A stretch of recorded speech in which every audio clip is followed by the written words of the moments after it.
Kyle Dyson has the yellow cap this week, so well done, Kyle. And in the fantasy league, league leading Neil Ormston also top scored this week. I've written 320 points. I think it was 600. It was a low scoring week, but I think it was 620 points. And I've done another one of my classic typos. Yep.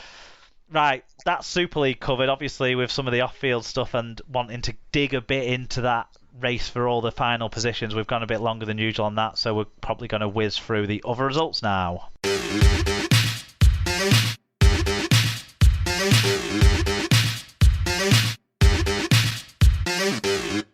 Okay, so in other results, we start with the Women's League. In Group 1, we saw it be Leeds 64, Wigan 6.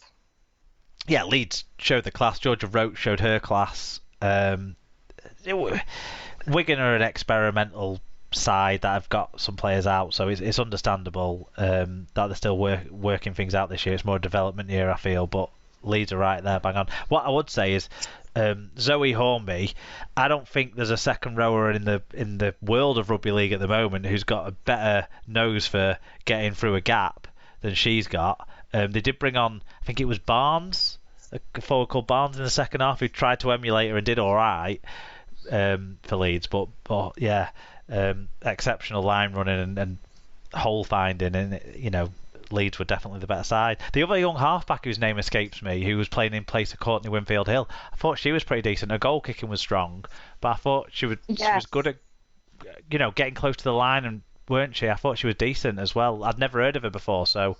She wasn't as standout as Roach was, but she was decent. Yeah, I dipped in and out of the match, but yeah, it was a good game. And like you say, Leeds were just very, very good. And I thought Coleman was good for Wigan. She looked like she broke her nose halfway through the second half and then went on to score a try, so credit to her. And she's into the night squad as well off the back of her recent outing, so well done to her. Yep. Moving into Group 2, it finished Barrow 64, Wakefield 4, Castleford 4, Featherstone 38, and Warrington 60, Bradford 0. The remarkable thing about that Warrington result is they also played in the women's nines. So York City on the same day. So York City Knights ladies won the inaugural women's nines, beating Leeds 7-0 in the final, following a 26-0 semi-final win over a fairly youthful St Helens side. Leeds beat Catalans 23-7 in the other semi-final. Huddersfield and Warrington were the other sides that competed in the group matches of finals day at Salford. I watched quite a bit of this on the R-League app. The final was a bit impacted by rain. I think it was when it was the worst of the weather during the day, was during that finals match. But Tara Stanley showed her class in that game and throughout the day. She was the player of the day, I would say, was Tara Stanley. There was moments from Roach as well in Leeds' performances, but defences on top in that final, attacks on top from both York and Leeds in the semi-finals. Catalans creditable. They had a winger who was very fast, so there's promise there, and their hooker was. And their names escape me. I've not seen them enough to know their names, so I'm sorry. But and I also didn't have the commentary on for some of the games because I was listening to the radio. But their hooker was really good on the day. She scored a couple of good tries coming out of dummy off, made a few breaks and stuff. But Tara Stanley at fullback for England could be a real big part of this World Cup coming up. Her and Roach could play in the women's NRL, I think, with a little bit more refinement to them. They could really be something special. So let's hope they get that focus and training they need. But it was enjoyable stuff, the women's nines. Excellent, yeah. And if we move on to the championship, it was round 20, and it finished Newcastle 24, Dewsbury 24. A draw, and the world didn't end. It also finished Barrow 30, Bradford 4, Batley 18, Widnes 24, London Broncos 38, Halifax 10, Whitehaven 4, Leigh 64, Featherstone 30, York 22, and Sheffield 64, Workington 6. Yeah, the ones that stood out to me were Widnes away at Batley. They obviously fought back well in that second half of that one, and London hammering Halifax. London have turned a corner. Yeah, quite impressive, that one. All that means Leigh stay top on 38 points. Featherstone in second have 35, clear of Halifax and Batley, who both have 28 points. Barrow have 27, York have 26. Widnes are on 20 points in 7th, and Bradford still complete the top 8 on 18 points. Sheffield have 16 and Newcastle 15. London have 11 points in 11th now. Whitehaven have 9 points, Dewsbury have 5 points, and Workington have 2 points at the bottom. It seems like it's 2 from those 3 now, with London, well, Workington are probably down, let's face it, and Whitehaven and Dewsbury, if Dewsbury can get a bit more luck going their way, but London have pulled themselves right out of it.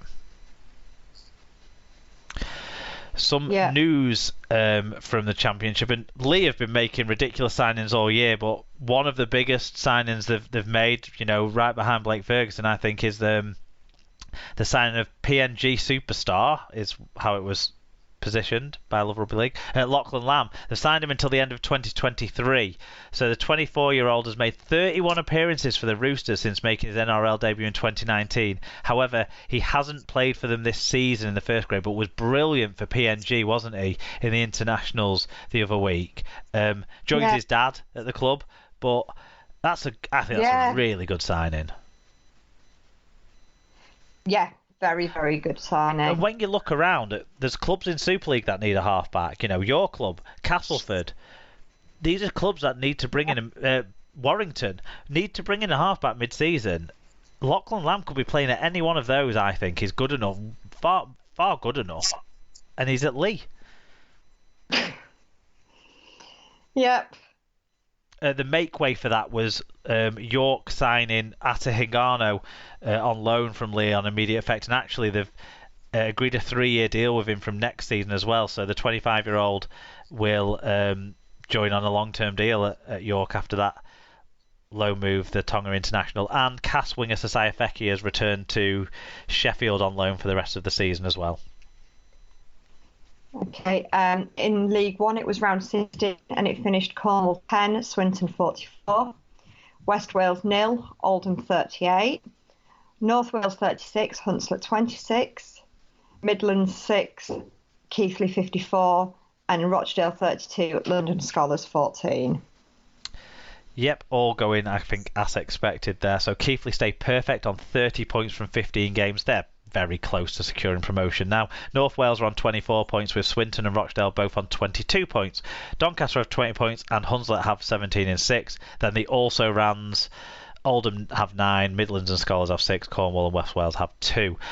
Biggest news story out of League One this week was a retirement, Sarah. Anthony Mullally, who was a former Super League winner, of course, with Leeds, has announced his retirement from the sport effective immediately. Mullally, who's 31, became Cornwall's first ever signing ahead of this year's League One campaign. The experienced prop was part of Leeds' 2017 Grand Final winning side. He made his professional debut with Widnes back in 2009. He's also spent time at Brisbane Broncos under-20s.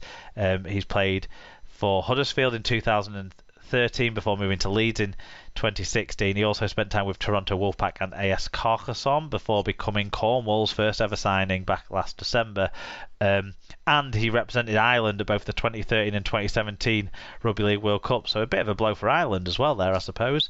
That they'll lose an experienced player too. But yeah, interesting call at 31. It seems like he's got other business interests down in the south west and is moving on with his life. Yeah, good luck to him. Swinton have announced loan signings of Max Kirkbride and Brad Holroyd for the remainder of the season. The outside back, Kirkbride, is 19 moves from Hull KR, whilst Holroyd joins on loan from Widnes. Yep, and we'll move on to the Wheelchair Super League, where it finished Leeds 62, Wigan 40. Yep, and that's Halifax, that hat trick. Yep, and Halifax 48, London Roosters 38. Dr. Hiddis got in touch on this one because it was shown on the Sportsman, which is good stuff.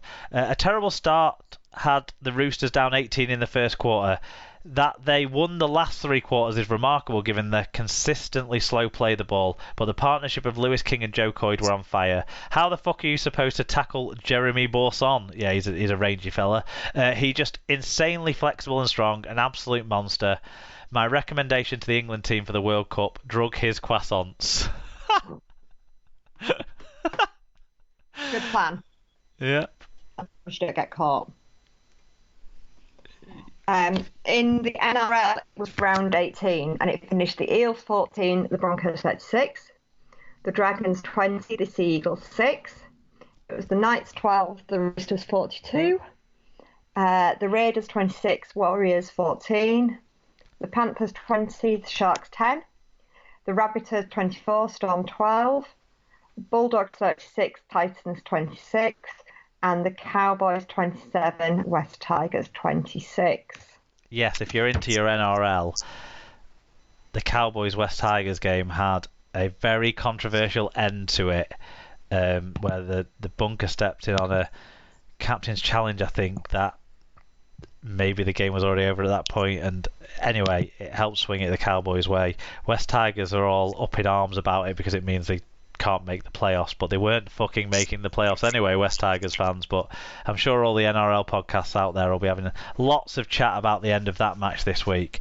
In the standings, Panthers are way out in front on 36 points. Cowboys have 28, with the Sharks and Broncos on 26. The Storm, the Rabbitohs and the Eels all have 24 points, so they're all looking pretty good for the playoffs. The Roosters in 8th have 20 points, as do the Sea Eagles, Raiders and Dragons, so the race for the last playoff spot is hotting up. Bulldogs, Warriors and Knights have 12 points, they're out of it. Bottom two, Titans and West Tigers have 8 points, they're officially out of it. That's it for the results, Sarah. Yeah. Right, let's move on to make our guesses for round 21 of the Super League. And we'll talk a little bit about Summer Bash.